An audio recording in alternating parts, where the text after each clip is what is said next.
And China, for quite some time, has been harvesting DNA from people all around the world, including Americans. Much of this done through buying up companies that store genetic data, providing testing products that collect DNA, setting up research labs, and more. Critics are concerned that the data could be used to further the Chinese regime's plans to boost its military power. Here are the details.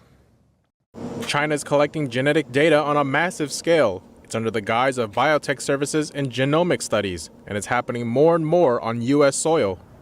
Some warn that the data can serve the Chinese Communist regime's aggressive military schemes. Now, the U.S. appears to be making moves to counter it. The most recent dealt a blow to China's largest biologics outsourcing company, WuXi Biologics. The company makes vaccine ingredients.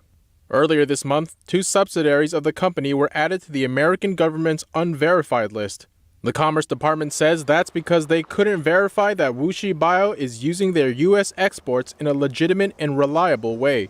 That means American firms are now required to go through more procedures before shipping goods to these companies. What is WuXi Biologics and how does it concern the U.S.? The company was founded in 2015 in China. It's been expanding in North America and Europe over the past few years, with 3 U.S. locations: Massachusetts, New Jersey, and Pennsylvania. It's also planning to build a pharmaceutical manufacturing plant in Delaware, a project that'll get partially funded by American taxpayer dollars through government grants. Last year, WuXi Bio bought a Pfizer manufacturing plant in China, which gave it access to some of Pfizer's data.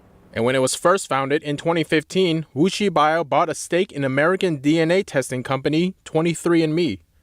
But how are companies like WuXi Bio expanding so fast? The short answer is Beijing, specifically its state-owned investment fund. In it, over $1 trillion. Since 2017, much of this money has been flooding into American biotech companies as part of the Chinese Communist Party's strategic plan called Made in China 2025. The plan identifies biotech as a strategic industry that qualifies for substantial government funding. Consequently, Beijing has allocated $100 billion for investment in the sector. In 2019, half of China's investment in the U.S. went to health, pharmaceuticals, and biotech sectors. And last year, Chinese drug makers filing for FDA approval hit a record high. These expansion efforts are likely tied to China's military through a state policy called the Military Civilian Fusion Program, launched in 2016. The program looks to boost China's military through adapting civilian technology for the defense sector. In 2017, China launched the world's largest human genome research project.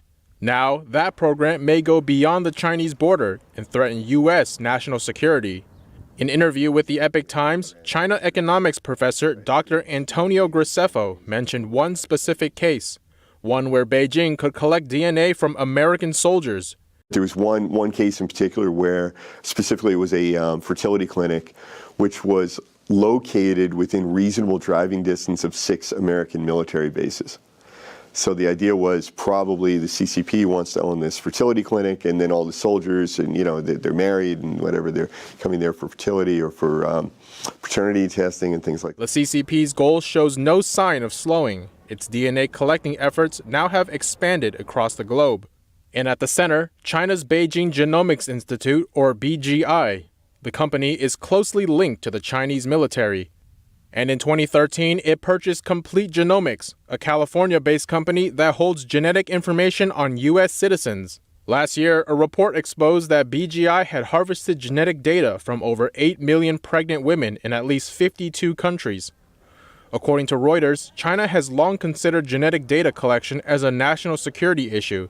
Since 2015, Beijing has restricted foreign researchers from accessing gene data on Chinese people.